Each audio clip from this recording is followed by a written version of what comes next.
할렐루야. 성도 여러분, 그리고 시청자 여러분, 평안하신 줄 믿습니다.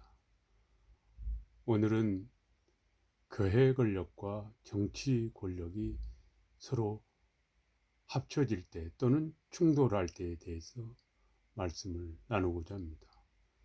인류 역사에서 교회와 정치가 서로 충돌하거나 합쳐질 때가 많았습니다. 오랜 세월 동안은 교회 권력이 모든 정치 권력, 통치권을 행사하는 경우가 많았습니다.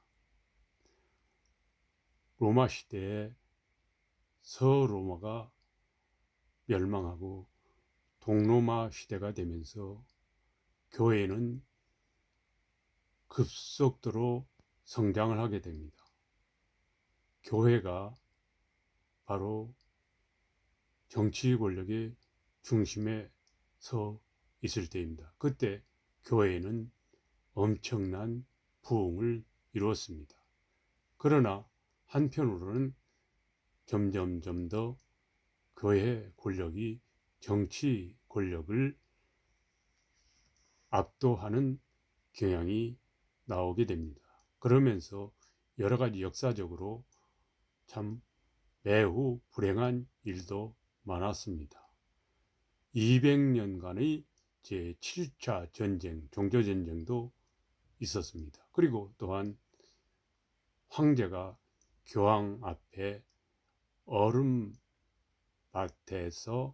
3일 동안 무릎 꿇고 용서를 비는 카노사의 굴욕이며 아비뇽 유수 등 역사적 명암이 많았습니다. 교회 권력도 사람이 행사하는 것이며 정치 권력도 사람이 행사하는 것입니다.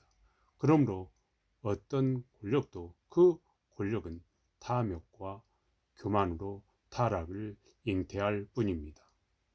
현실의 교회 권력도 교회 자체 내에서 어마어마한 권력과 탐욕으로 덮여 있습니다. 교회 권력이 세속 정치 권력까지 차지할 때는 어떤 통제장치나 절제력을 이룰 수밖에 없었습니다. 현실도 마찬가지입니다. 정치 권력도 또한 항상 종교 권력에 대한 매력에 관심을 가지고 노리고 있는 경우가 많습니다. 그것은 정치는 세상의 육적 권세를 지배하는 것이라면 종교는 영혼과 정신을 지배하는 권력이기 때문입니다. 이러한 상호관계 때문에 서로 의지하고 합력하면 하나님도 능가할 수 있는 힘을 발휘할 수 있다고 하여 매우 매력적인 것이 됩니다. 매우 심한 위험을 안고 있습니다. 그 피해는 결국 모든 사람들에게, 즉 백성들에게 돌아온다는 것입니다. 인류의 재앙으로 돌아오기도 합니다. 그런 것은 또한 우리가 히틀러의 그 역사에서도 전쟁 가운데 일어났던 일이 있습니다. 바로 홀로코스트 600만 명의 유대인을 학살한 것인 정치적 경향이 뚜렷합니다. 그리고 십자군 전쟁 200년에 걸쳐 또한 있었던 참혹한 현실이 있었습니다. 또 마녀 사냥의 인간 대학살이 무지하게 자행되기도 했습니다.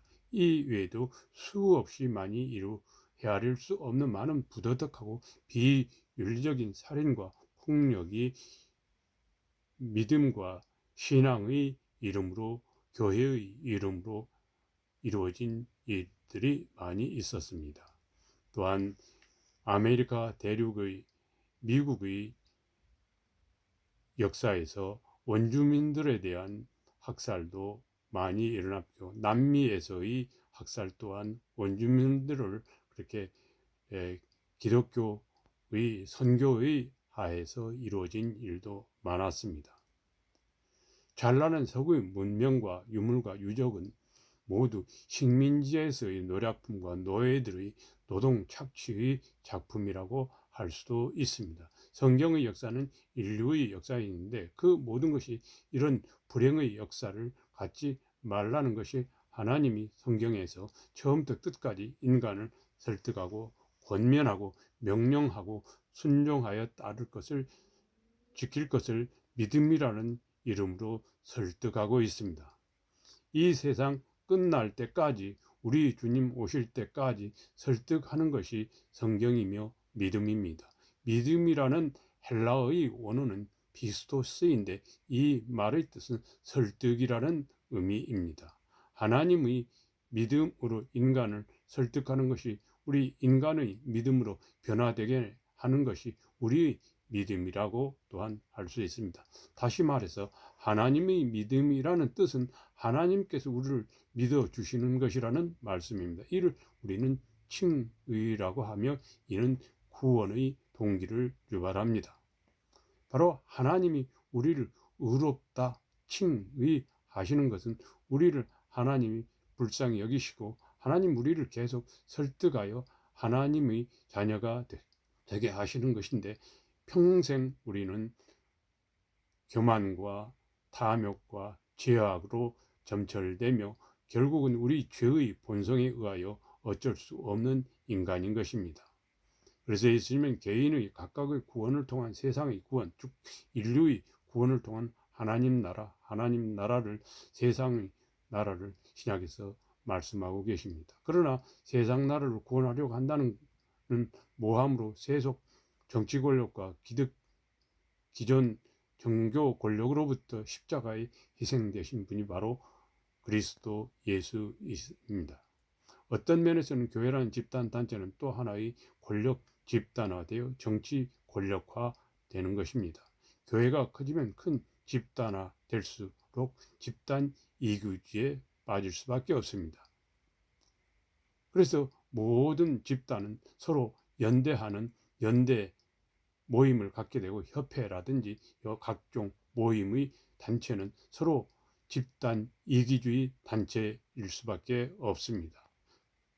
교회가 커지면 큰 집단화 될수록 집단 이기주의에 빠져 인간의 탐욕의 집단으로 또 심지어는 우상화의 집단으로도 변할 수밖에 없는 것이 당연한 인간들의 모습일 수밖에 없습니다. 인간은 그 어떤 이념도 철학도 모이면 집단 이기주의에 빠져 탐욕으로 분별력을 잃게 되어 있는 것이 인간의 죄의 본성이라고 할 수 있습니다. 오늘날 한국의 현실도 전혀 여기에서 벗어났다고 할 수 없습니다. 어느 당이든 간에 권력을 쥐면은 부패하여지고 그 정도를 벗어나게 됩니다.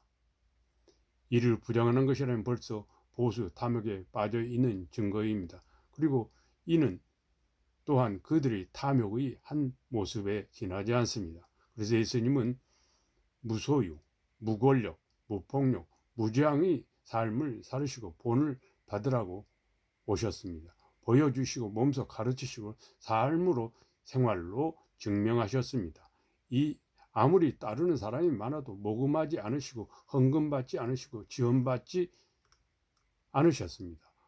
없으면 없는 대로 사셨습니다. 가족을 위해 제자들을 위해서도 어떤 것도 남기지 않으시고 글자 한 자, 물건 하나, 그림 한 점, 사진 하나 남기지 않으셨습니다. 기념이 될 만한 것은 한 옷까지 하나도 남기지 않으셨습니다. 흔적도 없는 삶과 생활을 사셨습니다. 사람은 강이 아니고 그냥 흘러가는 물입니다. 물은 그대로 있지만 강은 그대로 있지만 물은 흔적도 없이 머무르지 않고 그냥 흘러서 사라질 뿐입니다. 우리 인간도 모두 그럴 뿐입니다. 우리는 가지고 온 것이 없으므로 또한 가지고 갈 것이 아무것도 없고 또 가지고 갈 수도 없습니다. 그 물은 바다에 바다를 이루고 지냅니다. 더 많고 많은 넓은 크고 넓은 바다에서 지낼 뿐입니다. 많은 생명을 낳고 품고 생산하고 정화하고 그리고 반복하며 다 받아들이고에서의 바다라는 말은 받아들인다는 말입니다. 무엇이든지 모두를 다 받아들이는 것이 바다입니다. 작금의 역사에서 이념 사상 전쟁에 교회가 끼어들어 극단적 이념 논쟁에 극좌도 극우도 아니고 보수도 진보도 개혁도 아닌 교회가 묻혀가서는 안 된다는 것은 역사가 알려준 바 매우 큽니다. 어떠한 좋은 종교도 세속 권력을 만날 때 세속 권력에 빠져서 분별력을 잃고 오만과 편견과 탐욕과 확신에 빠져서 죄악의 유혹에 빠져 타락하게 된다는 것은 역사적 사실을 잊어서는 안 될 것입니다. 그러므로 교회는 세속 정치에 가깝지도 않고 멀지도 않은 관계를 유지해야 하며 사랑하지만 가까이 해서는 안 되는 관계이며 서로 잘 알아도 모른 채 해야 하는 관계이야 하며 서로 깊은 관계를 가져서는 안 되는 관계이며 서로의 영역에 간섭해서는 안 되는 관계를 가져야 합니다. 이는 교회도 정치도 서로에게 좋은 것입니다. 우리는 오늘날 한국 사회에서 교회가 또한 긍정적인 면도 있습니다. 교회가 아니면은 아무도 할 수 없는 일을 하는 경우도 있습니다. 그래서 교회는 예수 그리스도는 세상의 빛이요 소금인 것입니다.